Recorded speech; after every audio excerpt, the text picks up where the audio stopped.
وہ انویسٹمنٹ کرے گا اور وہ کوئی پراپرٹی اٹھائے گا تو آنے والے ٹائم میں اس پراپرٹی کی قیمت کئی گنا جمپ ہونے والی ہے. وہ گرنٹیڈ ہے کیونکہ اس کے لیے اس کو چیک کرنے کا ایک طریقہ ہے. اگر آپ انویسٹمنٹ کا پریویس ٹریک ریکارڈ دیکھیں نا تو آپ یہ سمجھ جائیں گے کہ بھائی کتنے ٹائم کے اندر جو پراپرٹی کی قیمتیں وہ بڑھی ہیں, کتنا ٹائم لگا ہے ان کو بڑھنے کے لیے, تو آپ کو پورا سمجھ آ جائے گا. اور اس کے بعد یہ بھی آپ جان سکتے ہیں کہ کیا ریزنز ہوئی بڑھی, یعنی وہاں پہ کون لوگوں نے انویسٹمنٹ کی. یا پھر آپ اگر یہ دیکھیں کہ پاکستان کی جو ہاؤسنگ نیڈ ہے, اسپیشلی لاہور, کراچی, اسلام آباد, بڑے شہروں کی طرف لوگوں کا رجحان ہوتا ہے کیونکہ بڑے شہروں میں ان کو امپلائمنٹ کے مواقع زیادہ ملتے ہیں, ایجوکیشن کی سہولیات موجود ہوتی ہیں, کمپیٹیٹیولی بہتر ہوتی ہیں, ہیلتھ فیسلٹیز بہتر ہوتی ہیں, لا اینڈ آرڈر کی صورتحال نسبتاً بہتر ہوتی ہے کیونکہ وہاں جو آپ سمجھ لیجیے ایڈوانٹیج ہوتے ہیں, اور بے شمار ایڈوانٹیجز ہیں بڑے شہروں میں رہنے کے. وہ ایک الگ بحث ہے کہ جی چھوٹے ایریاز میں, گاؤں دیہات میں زندگی اچھی ہوتی ہے, رہنے کے لیے خالص دودھ ہوتا ہے, وہاں پہ آب و ہوا بڑی کلین ہوتی ہے, وہاں پہ یہ ساری چیزیں. لیکن آپ کیا کیجئے کہ جس طرف ہم جا رہے ہیں, ہم جو دنیا میں ریولوشن ہوا ہے, آپ سمجھ لیجئے کہ شہروں کا اربنائزیشن جو ہوئی ہے, ہم بھی ادھر ہی جا رہے ہیں فائنلی. اور وہیں پہ وہی چیزیں آپ سمجھ لیجئے کہ ہمارے یہاں ہوں گی. جیسے ورٹیکل بلڈنگز دنیا میں بہت بنی ہیں, اور دنیا اس میں بہت آگے ہے. سنگاپور, ٹرکی, دبئی, ملیشیا, یہ وہ سیکنڈ ٹیئر کے آپ سمجھ لیجیے ممالک ہے. سنگاپور تو خیر بہت ہائی ہے, لیکن باقی ممالک جو ہیں انہوں نے ہمارے سامنے ایون آپ چائنا نے ہائی رائز بلڈنگ بنا کے اپنی جو نیشنل گروتھ ہے اس میں بہت بڑا اضافہ کیا, لوگوں کو بہت بڑا امپلائمنٹ دیا, انویسٹمنٹ کی اپرچونیٹیز کریٹ کی, امپلائمنٹ جو میں نے کیا وہ ہوا, لوگوں کی رہنے کی جو فیسلٹی جو بنیادی ضرورت تھی وہ پوری کی. جیسے کہ چائنا نے اپنے ملک کے اندر جو سارے پروونسز تھے, یعنی صوبے ان کے جو تھے, انہوں نے ٹاسک دیا کہ آپ اتنے جو ہے نا گروتھ کا جو گروتھ ہے وہ اتنے پرسنٹ آپ جو ہے نا وہ بڑھائیں گے. تو وہ گروتھ بڑھانے کے لیے ان سب کو ریئل اسٹیٹ کے اندر بلڈنگ کنسٹرکشن جو ہے وہ زیادہ فیزیبل لگا کہ ایک ایسی چیز ہے.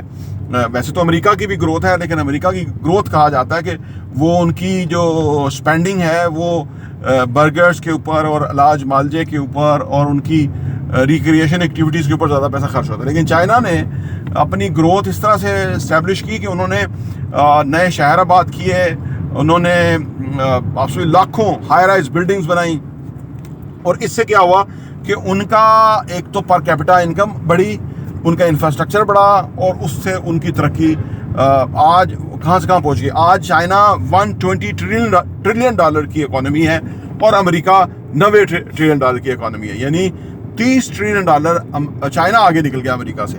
تو یہ اور اس کے اندر ان کا بہت بڑا رول جو ہے وہ کنسٹرکشن انڈسٹری کا ہے, جو کہ 35% جو اس پہ کردار ہے وہ کنسٹرکشن انڈسٹری کا ہے.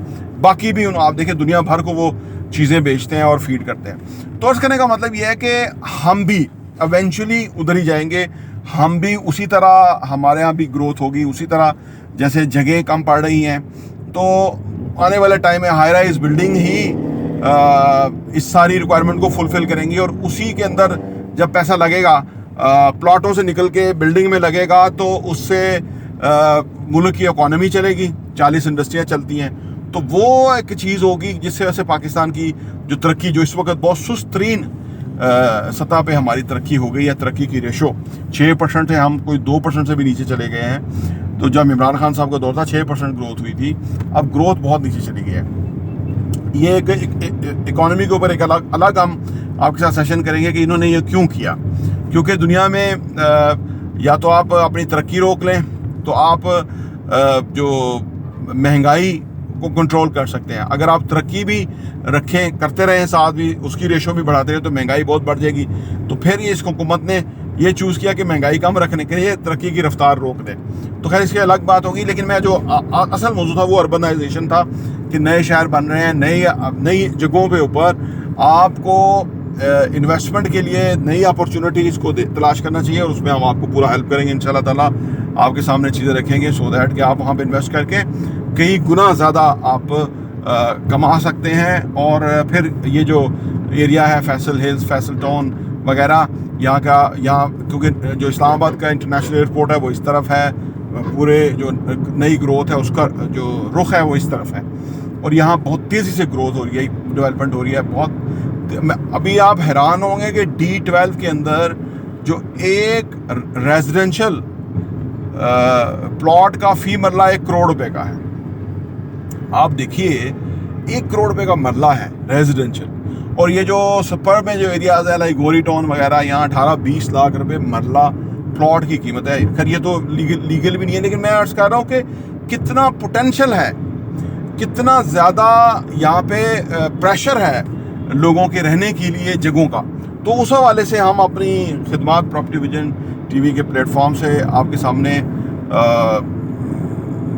ادا کر رہے ہیں, سر انجام دے رہے ہیں. ہماری کوشش یہ ہے کہ پاکستان میں ریل اسٹیٹ کا جو سیکٹر ہے وہ لوگوں کو سمپلیفائی کر کے سمجھ آئے سو دیٹ کہ ہر کوئی جو ہے وہ اپنے پیسے کو ریل اسٹیٹ میں انویسٹ کرے اور اس پیسے کو گرو کرے, ڈبل کرے, اس کی جو فائنینشیل فریڈم ہے وہ اچیو کرے, اس کا پیسہ گرو کرے, اور اصل میں وہ صحیح معنوں میں ایک بہترین زندگی جی سکے. کیونکہ انویسٹمنٹ سے آپ کو پیسے بھی انکم آتی ہے, انویسٹمنٹ سے آپ کا پیسہ خود آپ کے لیے کام کرتا ہے. آپ اپنا الگ کام کریں, لیکن جو پیسہ آپ کا کمائے کے لائے گا وہ آپ کو مزہ آئے گا اس کا, کیونکہ وہ انکم ہوگی کہ جو جب وہ انکم آپ کی بڑھنا شروع ہو جائے کسی کی, اس کی زندگی خوشحال ہے. تو اسی طرف ہم انشاءاللہ لے کے جا رہے ہیں. تو اربنائزیشن کے اندر اگر آپ چاہتے ہیں کہ ایسی جگہ پہ انویسٹ کریں کہ جہاں آنے والے ٹائم میں آپ کو انویسٹمنٹ کئی گنا گرو کرے, آپ کا پیسہ گرو کرے, آپ کو یعنی وہ بڑا وائز ڈیسیجن ہو, آپ کا فیصلہ ہو, اور وہ کیونکہ یہ لمیٹڈ ٹائم آفرز ہوتی ہیں. یہ ایک بات یاد رکھیں, پاکستان کا اتنا پوٹینشیل ہے, اوورسیز کا لوکلز کے لوگوں کے پاس پیسہ ہے, یہاں پہ ایک بہت بڑی کلاس ہے اس کا بہت پیسہ ہے, تو وہ کوئی بھی اپرچونیٹی چھوڑتی نہیں ہے. جو بھی چیز سامنے آتی ہے وہ پک کر لیتے ہیں, اور ان کا رائٹ ہے, یہ کوئی غلط نہیں ہے, first come first serve basis کے اوپر ہے. تو لہذا آپ اپنی کیلکولیشن کو جلدی کریں, آپ اپنے پیسے کو صحیح ڈائریکشن میں فوری ڈالیں. اگر پاکستان کے اندر پیسہ ہوگا تو پیسہ ڈی ویلیو ہو رہا ہوگا, لہذا آپ کو اثاثوں میں ڈالنا چاہیے. اگر آپ کا پاکستان سے باہر پیسہ ہے تو پھر بھی آپ کو پاکستان بھیجنا چاہیے, کیونکہ یہاں پہ پھر اپرچونیٹیاں کم ہو جائیں گی اس طرح سے. تو آپ پھر آپ سمجھ سیکنڈ گریڈ قسم کی پراپرٹی خرید رہے ہوں گے. تو لہذا آپ پہلی فرصت میں پہلی چیز پہ کر لیں, اس سے آپ کو فائدہ ہوگا. اور یہ جو ہاؤسنگ سوسائٹیاں جو سپرب کے اندر ہیں, یہ آپ کے لیے آپ سمجھ لیجیے کہ آپ کے پیسے کو یہ صحیح معنوں میں اس کی ویلیو بڑھانے کا باعث ہوں گے, کیونکہ ہمارا ڈیولپمنٹ معیاری ہے. It's just matter of a time کہ 2-3-4 ایئرس کے بعد وہ علاقے بھی کیا سے کیا ہو جائیں گے, جو کہ ماضی میں ہم نے دیکھا کہ کس تیزی سے قیمتیں بڑھی, اور وہ علاقے جو ہے آؤٹ آف ریچ ہی ہو گئے لوگوں کے لیے, وہ پہنچ سے باہر ہو گئے, اتنی قیمتیں بڑھ گئی. تو اپرچونیٹیز کو ٹائملی ڈیسیژن کرنا, اس کو لینا, وہ آپ کے لیے امپورٹنٹ ہے. اور ہم آپ کے سامنے ڈفرینٹ جو انویسٹمنٹ اپرچونیٹیز کو لے کے آتے رہیں گے, سو دیٹ کہ آپ اس میں انویسٹ کریں اور بہت زیادہ فائدہ اٹھائیں. پراپرٹی ٹی وی دیکھنے کا بہت بہت شکریہ.